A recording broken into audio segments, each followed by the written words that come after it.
So, it's official, Sebastian Stan will be playing Harvey Dent in Matt Reeves' The Batman Part 2.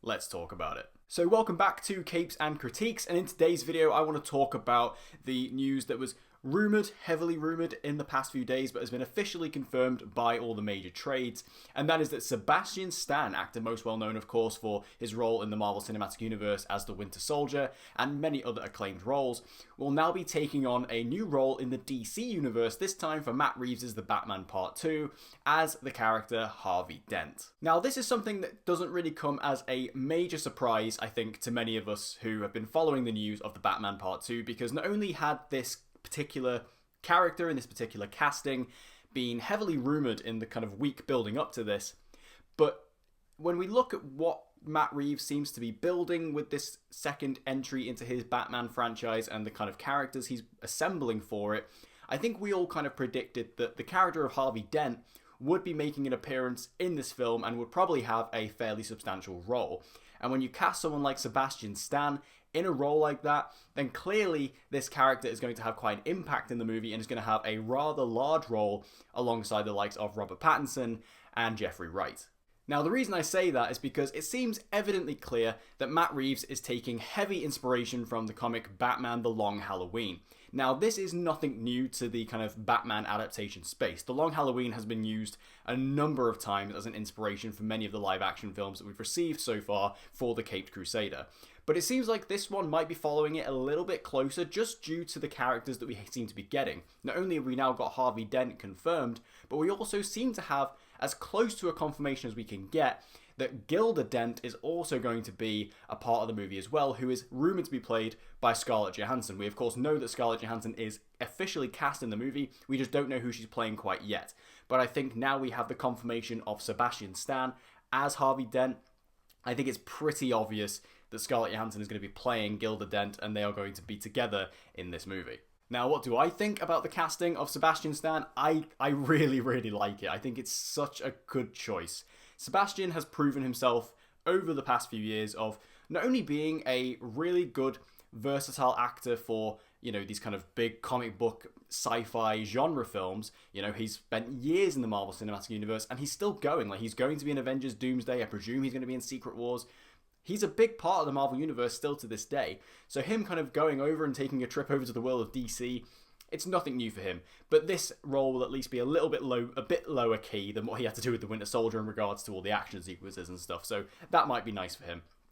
But not only that, in the past year or two, he's released two particular films that came to my head that really kind of changed my perception of Sebastian Stan from an actor I enjoyed and thought was good and stuff to someone who was kind of like stepping up into like the next level of talent, like someone who could be, you know, potentially an Oscar winner someday. And that was A Different Man, which was an absolutely wonderful film that he made and delivered an incredible performance. And he also did a film called The Apprentice, which was a biopic of Donald Trump, where he played Trump. And it was an incredibly well done performance because I went into it kind of expecting it to be, I guess, kind of jokey and parody, almost SNL-esque, and that's no slant against SNL. I really like SNL, but I kind of thought it was going to be more of like almost like a, you know, a piss-take performance of Donald Trump, but it wasn't. It was actually quite nuanced, and while still showing the fact that Trump is an absolutely horrific, horrible guy, it wasn't, you know, a joke. Like, he took the role seriously, and I thought that that was really smart, and I think it came across on screen really well. So taking all that, putting it together, putting it in a blender, sticking him under the new DC world with Matt Reeves under the, you know, in his direction, I think we're going to get a really good Harvey Dent here, one that could rival what Christopher Nolan was able to do with Aaron Eckhart back in 2008. Now, in terms of his role in the film, I personally hope that Matt Reeves is able to show a little bit of restraint with this. What I mean by that is, I don't want this film to go down the Two-Face route. I just don't want that. Like, for me personally, one thing that is very important to me when we get, you know, multiple adaptations of the same character is to keep things fresh. And I think in the case of, you know, bringing in Harvey Dent yet again, obviously this will be the second live action adaptation we've seen of him theatrically. This has to be a little bit different from what Christopher Nolan did in The Dark Knight and what Joel Schumacher did in Batman Forever. Like, we've got to have a new approach here. And I think the smart way to go about this is to have Harvey Dent just be Harvey in this movie. let's not touch Two-Face. Like, let's not go anywhere near him.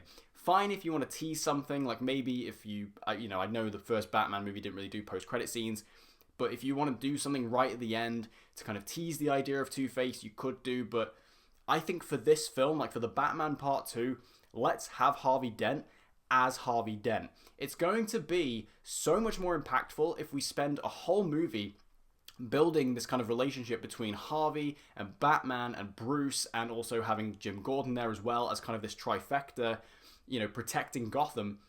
If we have that built up and established in one movie, and it is done really well, which I'm sure it would be under the hand of Matt Reeves, we could then go into the Batman Part 3, and if you want to then go ahead and do Two-Face made as the main villain or as a supporting villain, it's going to make that kind of fall from grace feel so much, more tragic, and we're going to feel it so much more, and we're going to feel it from the characters so much more because we've seen that relationship build up. If we just have Harvey show up at the beginning of this movie as the new DA of Gotham, and then by, the third act, he's already Two-Face, which is, what Nolan did in The Dark Knight. And again, I love The Dark Knight. I think it's one of the best superhero movies ever made.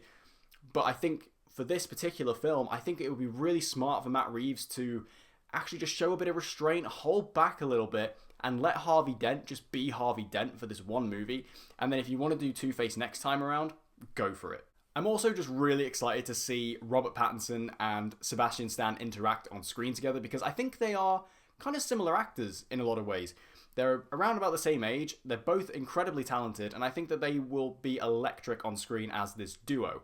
Especially when I feel like they have kind of gone down a similar path. Not exactly, but, Robert Pattinson, he was someone who started off his career majorly in the limelight with the Twilight franchise and a couple other things that he got off of the back of that. But then he had to go away for a few years due to all the controversy and obviously all the hate that he got, unjustly. And he built his way back up by doing all these indie films. And now he's Batman. He's doing all these other huge, crazy, big roles. And he's worked his way back up to that. Sebastian Stan is kind of doing a similar thing, although minus the controversy, where he's obviously been this big actor. He's been in the Marvel movies and he's got some roles off of that. But I feel like now that his Marvel work is probably winding down a little bit, I feel like after Doomsday and Secret Wars, he's probably going to be stepping away from the MCU. We can see that he's been building this kind of collection of these more independent and, these more interesting characters and these more interesting performances that he's been wanting to do. And I think with that, I think it's been kind of a similar, path to what Robert Pattinson has done. So I think sticking them in a movie together, I think is going to create a really awesome little dialogue between the two, some great screen presence. And I think that, Robert Pattinson, who is in my opinion an awesome casting for Bruce Wayne and Batman, combine that with yet another awesome casting for Harvey Dent, that could be a great partnership. The only downside to this whole piece of news for me personally, and I feel like this is very much a me thing, but I'll say it anyway, is I kind of hinted at this before, but with every time we get a new adaptation of Batman, and this is the same for Spider-Man, this is the same for like every character who gets consistently rebooted every few years, I want to see something different. And for me, like introducing Harvey Dent Two-Face is not that exciting in concept, because we've done Two-Face before. Like, he was done in the Schumacher movies, granted not very well, but he was done there, and then he was done very well in The Dark Knight. So I don't really feel like we need to go through Two-Face again. Like, I don't think we need to retread that ground. That being said, obviously I'm always open to new interpretations, and if this is a good one, then that's great. And as I said before, if Matt Reeves is able to hold back on Two-Face and just give us a whole movie of Harvey, I think that will work well for me. And that is something that I will enjoy, because that is something that hasn't been done before. But personally, like if it was up to me, if I was Matt Reeves and I was making the Batman Part 2, I would have gone down the route. Like I don't think I would have been so quick to include someone like Two-Face. I would like to try and do some more interesting villains, something that we haven't seen before. And I didn't mind it in the Batman Part 1 with the Riddler, because that version of the Riddler was so different to any other version of the Riddler we'd seen before. So if this is kind of different, then sure, why not? Let's go for it. And I do understand that obviously from Matt Reeves' perspective, he's doing, the Batman, the epic crime saga, and it's this realistic, very realistic, grounded interpretation of Batman. So that does kind of limit what villains you can use. But I still think there are other characters that we could have gone down the route of. Like, I think, for me, like a character I would have really liked to have seen Matt Reeves take on is the Mad Hatter. I think that you could do a grounded, really interesting version of the Mad Hatter for this universe, and maybe for Part 3, who knows, we'll see. And there's lots of villains like that, who I feel like they could have easily, adapted and changed a little bit to make them realistic, but hey ho, that's just my opinion. Like, I personally would like to see some more fresh villains, and I'm hoping with James Gunn's Batman in the DCU, whoever they get to direct that, I'm hoping that film kind of leans more into the fantastical side of Batman and gives us these more wild, fantastical villains that we haven't really seen on screen before. Someone like Killer Croc or Man-Bat, someone like that would be really cool for me. And then maybe if we leave Matt Reeves in the more realistic, grounded take on Batman, I think that would be a nice little differentiation. But that's my take on the news of Sebastian Stan being cast as Harvey Dent in The Batman Part 2. What do you guys think? Make sure to let me know your thoughts in the comment section down below. Are you looking forward to the movie? Do you like the casting? Are you looking forward to the character being in the film? Whatever your thoughts are, let me know in the comment section down below. And as always, guys, if you want to see more content, superhero news, superhero reviews, and everything else in between, make sure you subscribe and hit that notification bell so you don't miss any uploads from me. And I hope to see you guys again next time.